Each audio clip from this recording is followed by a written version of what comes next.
Although times have changed, and so have many places around the world, Diomede remains the same in many ways. The people still hunt the sea and gather berries and greens from the island. The animals still provide food and clothing for the people, and their culture is still very much alive. But one thing that has changed over the years is the language. The present education system has a lot of things to do with it. Like I said a while ago, none of these children, in fact, most all of them don't speak the native tongue. They might understand it, but they don't exercise it more often than some of them. My time, that's our only way of communication. Now you can see, as you walk out there, you can see every children is speaking in English. Time change. It's just time change. This is a long time ago. They used to speak. I remember my brother used to tell me, Dennis, he used to speak Inupiaq when he was young. He used to speak it in school, but it was bad in school. So they quit that. They couldn't speak in school. I think that was the reason why we lost using our language slowly. It's been said that the youth of rural Alaska are living in two worlds. One world being the traditional native lifestyle that they have grown accustomed to, and the other world being outside world, which is becoming ever more present in their daily lives. This balancing act for the kids has forced teachers to take an alternate approach to the educational process. Just this year, we started to implement what's called the quality school model, and what that is we're taking the Alaska standards, and then the Bering Strait School District actually made them a little bit more precise, and then we're teaching to the standards rather than just letting a book direct what we do. We try to teach the standards, and once they master the standards at each level, then they progress to the next level. It's all more independent studies also. A lot of it's project-based, which is excellent for the students that we have, because rather than just doing book work, they got to be out doing real life skills. They've got to be, and that's part of the component, is that we have to address every standard needs to be addressed in a way that they can use it in their real life. So make education really practical. The youth of this village take pride in what they do. Here we see two young ladies practicing their carving techniques using soap. Carving is an age-old tradition of the Inupiaq people. You sit some cushions in there, that would be a nice couch. Next week, you can make a recliner. Diomede School has made sure that the youth of the village have activities to do in the evenings. Teachers donate much of their time to make sure that these kids keep busy learning both Western culture and their own. Very good. These young ladies are learning how to use a sewing machine. On an island where there are no malls or clothing stores, knowing how to make their own clothes will be beneficial for these youth. So you pin it together. So Sam, this is what you're going to do when it comes time for you to do it. Okay? And sew along here. Straight down. Okay? Now what do you need? Good. Lift up the back. Little further. Where's Laura? You're putting it with the feet. Yeah.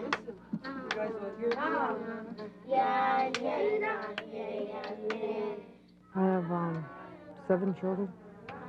I didn't grow up learning my Inupiaq language, and this is one thing I could teach my kids, and because I love them, and other kids.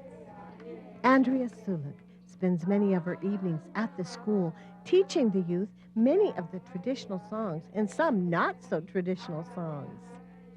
They come from Diomede, some are from Russia, some are, I guess, what our elders made.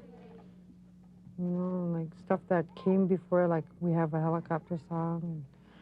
And, when the first helicopter came, I guess one of our elders made it.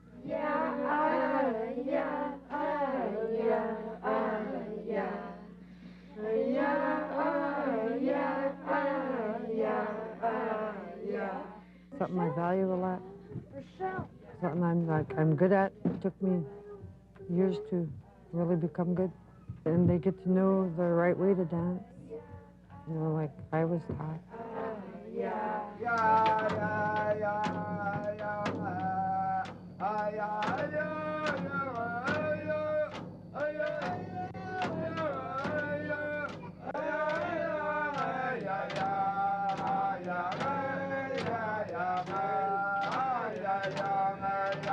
The power of song and dance rings back through centuries.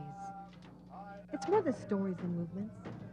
It's one way that these people express themselves and share with others, sharing who they are.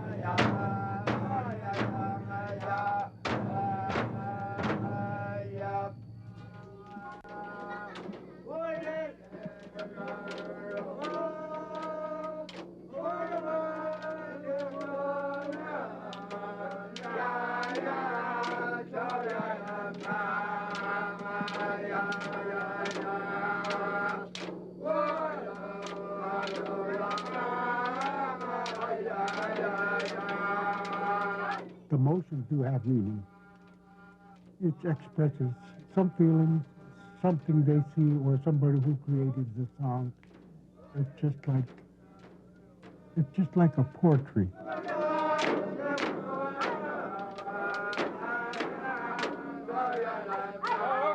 Years ago, it's one form of entertainment. In fact, only entertainment for it's within the community. But the old folks used to say, I used to remember saying that when you feel down, when you feel depressed, the best place to go to the dances, Eskimo dances, and it make you feel a lot better. It still is.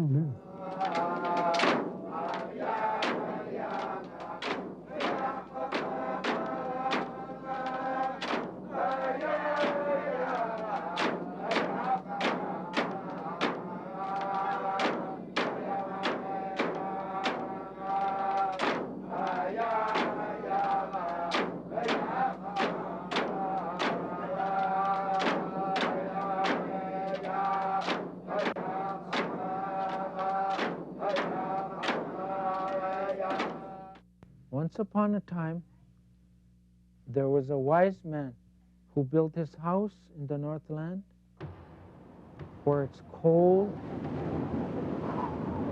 where the wind blows, but he had a Toyo stove. The Toyo Stove Laser 60 AT with the wood fireplace design is the perfect direct vent heating system for your home. A force flue pipe design for venting results in maximum efficiency, and a large circulation fan distributes clean heat quickly and evenly throughout your house. Papa, you're the wise man. You have a Toyo stove. Ariga. In the 1890s, pioneers carved a railway through the rugged mountains between Skagway and the Klondike. More than a century later, the White Pass and Yukon route still makes this legendary run. Along the way, life has gotten better for folks working on the railroad, thanks in part to Primera Blue Cross Blue Shield of Alaska, a health plan that's offered smart choices and quality coverage to the people of Alaska since before it was a state. Primera Blue Cross Blue Shield of Alaska. We're here. We're with you. I'm waiting because I don't want to get a disease. I have a future ahead of me, and I don't want to mess up my life. If my husband asks me if he's a first, I want to say yes. Yes. Because I respect myself. I have so much going for me. A child would only slow me down. I'm trying to break a cycle. Sex is a very special thing I only want to share with one person. There are too many consequences. STDs. The union between two people. I would always regret it. I'm protecting my heart. Waiting doesn't make you less of a man. I'm waiting because it's the most precious gift I can give. For the past 2 days, there have been few seals coming close to the island. Today, Andrew has decided to try hunting a little closer to town. A cormorant drifts by, closely watching the hunter, but Andrew pays little attention to the long-necked bird. However, a duck has caught his attention.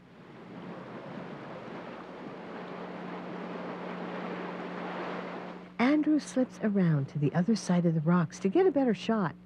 If there's one lesson the hunters of Diomede have learned, it's that patience pays off. Andrew will now have to retrieve his bird before the current takes it away.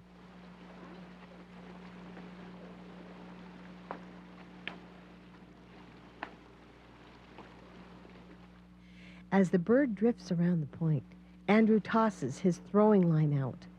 The object is to snag part of the bird with the hooks of the throwing line.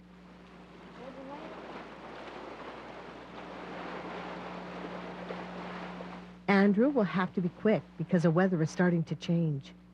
Although Andrew is unable to successfully snag the bird, he does manage to get it closer to the shore and eventually retrieves the bird.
These young men are stretching walrus skins over in Umiak, measuring for length.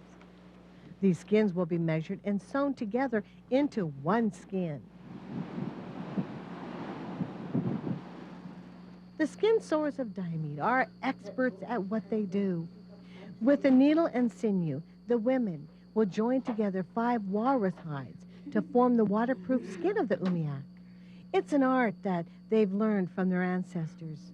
Keeping with tradition, Vera Ozena is working side by side with her daughter, Andrea Soolook. It's a time-consuming work that requires a strong back and precision sewing. It'll take these ladies a few hours to complete this project, but the Umiak that they are making the skin for should last several seasons.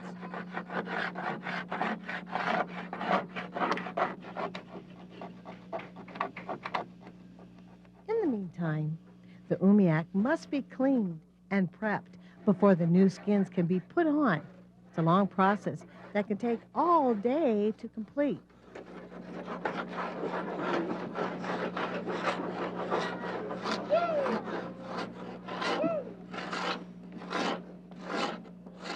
When the skins are finished, they will be draped over the Umiak frame. Several loops have been made in the skin that will be used to lash the skin to the frame of the Umiak.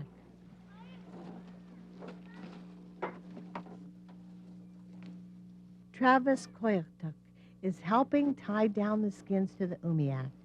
Around here, the youth are actively involved in subsistence activities, something the adults of this community are proud to see.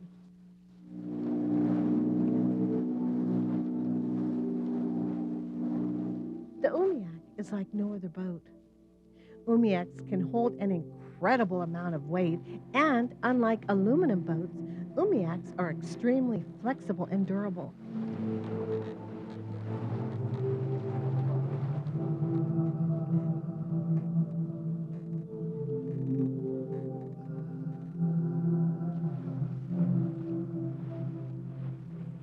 As we traveled around the island in one of Aj's Umiaks, it was easy to see why they called the island the Rock.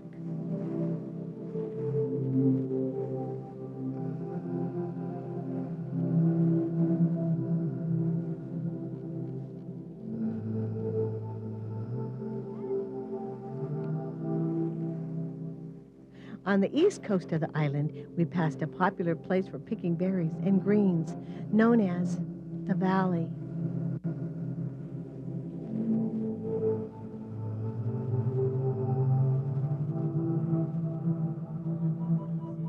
As we rounded the south side of the island, a fox started up the side of the hill, disappearing into the rocks.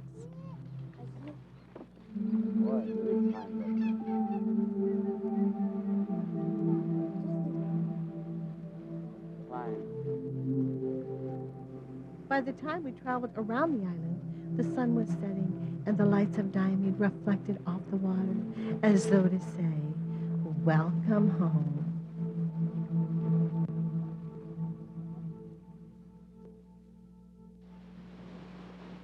Hunting is a timeless tradition here in Diomede.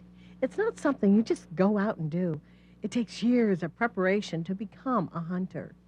Besides learning about the sea and the land, young hunters must also know the hand signals that are used while out hunting. Animal signals when you're out boating. The motorman can't hear you. This is the seal. The seal. You just look back at the motorman. It'll pop up. See walrus. Walrus. Or just go like this. It kind of just made that up. I've been doing that with my uncle. No, but a walrus sign. Whale. Going down. Whale. Or another one. I think they eat this gray whale. But bowhead. Bowhead. This is bowhead sign. Bowhead. It's still the same, but whale. If you can't make it out, just go like that. Well, if you can make it out, bowhead. Polar bear, like it's walking. A game on top of the ice, I think kamogutak. On top of the ice. Seal on top of the ice, or animal on top of the ice. I can't do that on the camera. Bird. We just go like that. If you think it's seal, somebody will go like this. Bird. You go like this, seal. You know, look, gaze for a while and look at it. Oh, it grow wings. Or it dive.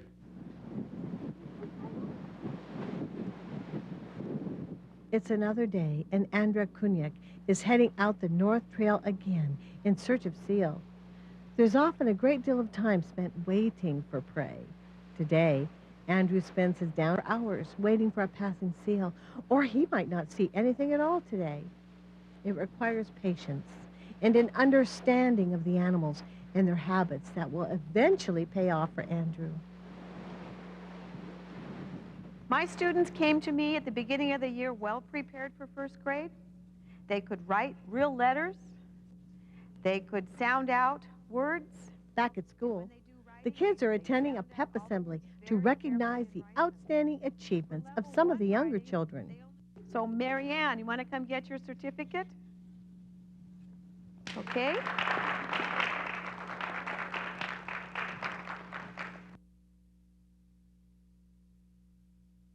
Rebecca Ozena. Felicia. And Sophie. Thank you very much.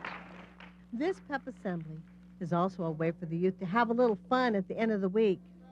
Principal DeWayne Bahnsen has lined up a couple events that require some of his old clothes.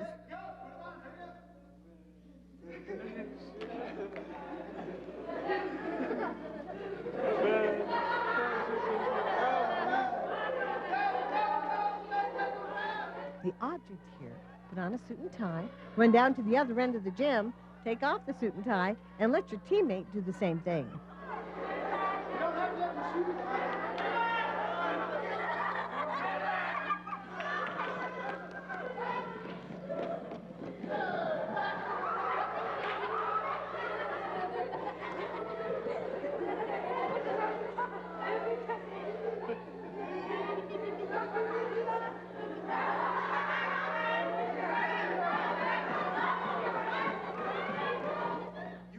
Eat the cracker up, then you have to whistle before you can come back.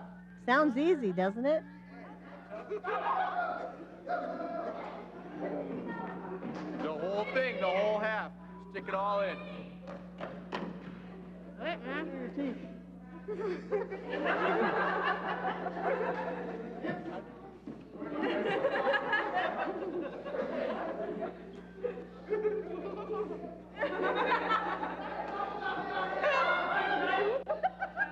Come on, buddy, you got lunchtime. Jim's coming, you gotta hurry up and eat it. Yes, the people of Diomede know how to have fun. And with all the hard work it takes to survive on Little Diomede, nobody deserves it more. That's a lot of pressure, isn't it?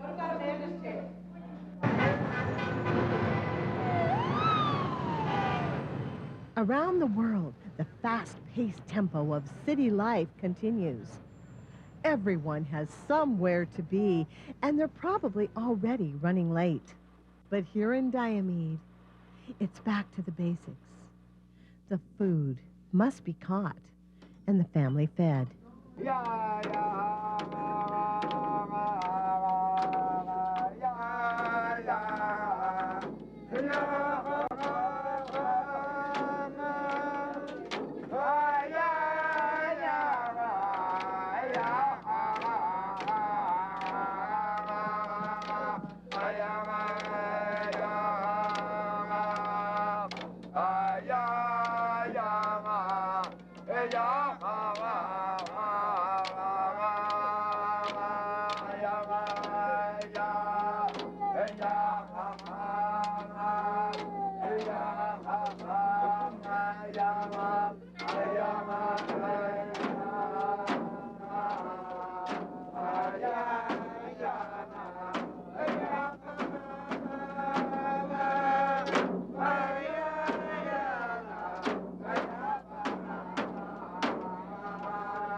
See ya.